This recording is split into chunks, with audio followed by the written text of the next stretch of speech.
good morning. Just 4 days to go in this summer window. We're into the final stretch and we're expecting drama, plenty of it as well. Time is running out for teams to get the deals over the line, and there are still some massive moves in the pipeline. Coming up on Good Morning Transfers, it was a nightmare first start of the season for Andre Onana. After his errors saw Ruben Amorim's side crash out of the Carabao Cup to Grimsby. Do United need to get a keeper in? The saga of the summer continues to rumble on. Will we see developments surrounding Alexander Isak's future? What about Nicholas Jackson? He's a wanted man. Could Bayern Munich be his next destination? And they missed out on Abera Eze just a week ago. Will Tottenham find an alternative in time? Could they poach Chelsea target Xavi Simons?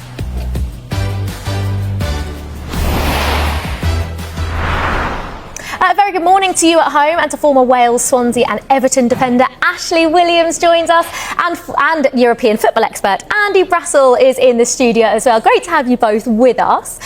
Finally, it looks like there has been a breakthrough between Chelsea and Manchester United regarding a deal for Alejandro Garnacho. A deal is now closed with a compromise to be reached regarding the valuation. Ashley, it feels like now we can say, with 4 days to go in the window, that Alejandro Garnacho will probably be a Chelsea player. But given it's a World Cup year as well, he's been left out of the Argentina squad for the upcoming games. How much does Alejandro Garnacho need this move? Yeah, he's desperate. I think he's made that clear from the start. He wanted to go to Chelsea. That was his preferred team.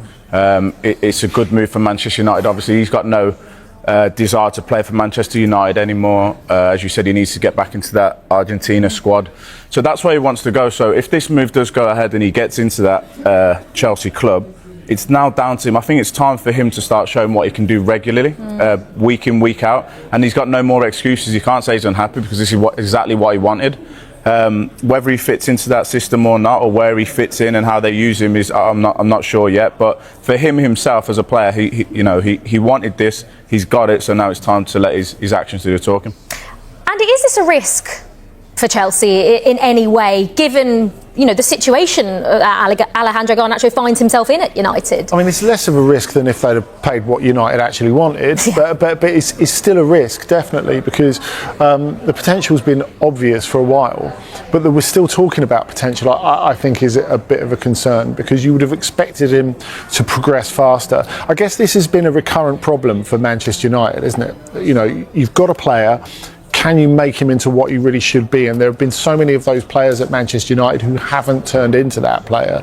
So now the onus is on Maresca, is on his team, is on Chelsea to make him into what he should be. But they've clearly been looking for that wide player for quite a long time. That they didn't feel that Jadon Sancho was it, so they've gone with Garnacho instead. Yeah, it's interesting about Alejandro Garnacho, because like you say, you're not quite sure actually where he fits in, but there's a real opportunity there with Jamie Gittins, really the only rather recognised left winger. If Alejandro Garnacho comes in and sorts himself out, gets focused, there's a real chance that he could nail down that starting spot, given that Gittins only came in the summer. Yeah, I think you nailed it there as well. It's about him mentally being a professional now, and I think sometimes you see a little bit the odd tantrum here. Sometimes he does a bit more talking off the pitch than he should do on the pitch. We've all seen the flashes of what he can do. He's clearly a good football player, but what he needs to do now, if he gets this move, is settle down and make that position his position now. I mean, we was talking off camera before that attacking players sometimes find themselves in and out the squad, in and out the starting 11 quite regular. But for him, he needs to be that good at Chelsea where, because there's an opening there, he starts all the time. Every week he's the first name on the team sheet for that position. But is like we say about the risk, what happens if Alejandro Garnacho doesn't nail down a starting space and he finds himself on the bench at Chelsea? Are we then in the same position that he was in at United, or do you think it will be different? Well, maybe. Look, I think Maresca is pretty much, he demands players to give everything off the ball.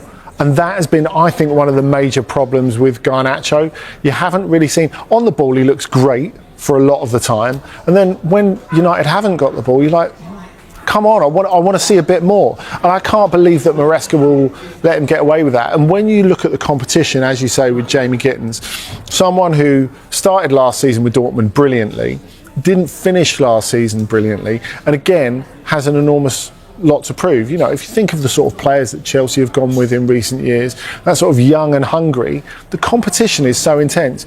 It's like you said, Ashley, there's not just no excuses for Garnacho, but if he doesn't give everything, it just won't happen for him. And I think on that point as well, which I'm sure we'll touch on, all Manchester United players kind of have an excuse at the minute because they've come from Manchester United and nobody's playing good. Well, now he's going to a team that are actually performing with a manager that looks like he knows how to get a tune out of his players. So if he isn't doing the work off the ball, or if his end product isn't good enough, it is now on Garnacho, not on. He can't blame anybody else. He can't blame the team or the club because the rest of the players are doing the business. Yeah, he absolutely can't. But he is young and there is still so much potential, I think, in Alejandro Garnacho. And it's a similar situation for Kobbie Mainoo, still so young with so much to give. But he could also leave Manchester United.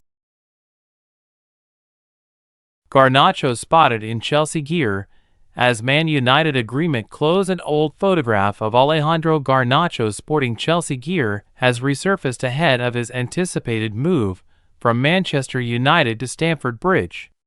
The Argentina international has been the subject of the most drawn-out saga of the summer. Man United head coach Ruben Amorim told Garnacho to find a new club before last season even ended, but he remains on the books at Old Trafford in the final week of the window. However, this ordeal is finally set to have a positive conclusion, as Man United and Chelsea have moved closer to a compromise on a fee for the 21-year-old winger. Man United had initially demanded north of €50 million for Garnacho, while Chelsea were not prepared to go higher than €40 million. After fresh talks in the past 24 hours, Fabrizio Romano, Ben Jacobs, and Sky Sports all report that an agreement is now close. The final details of the deal still have to be ironed out, so it is not yet clear how much Chelsea will end up paying for Garnacho, who has already agreed personal terms with Man United. Garnacho spotted in Chelsea gear. Romano reports that it is only a matter of time before Garnacho is officially a Chelsea player amid widespread optimism that this transfer will be finalized before the September 1st deadline. With the youngster on his way to Stamford Bridge, Blues fans have managed to dig up an old photograph of Garnacho sporting a 2017-18 Chelsea training jacket. A young Garnacho is pictured with his family in front of a waterfall while wearing an old cyan Nike jacket, with one supporter positing that the Argentine may have been a fan of Eden Hazard growing up.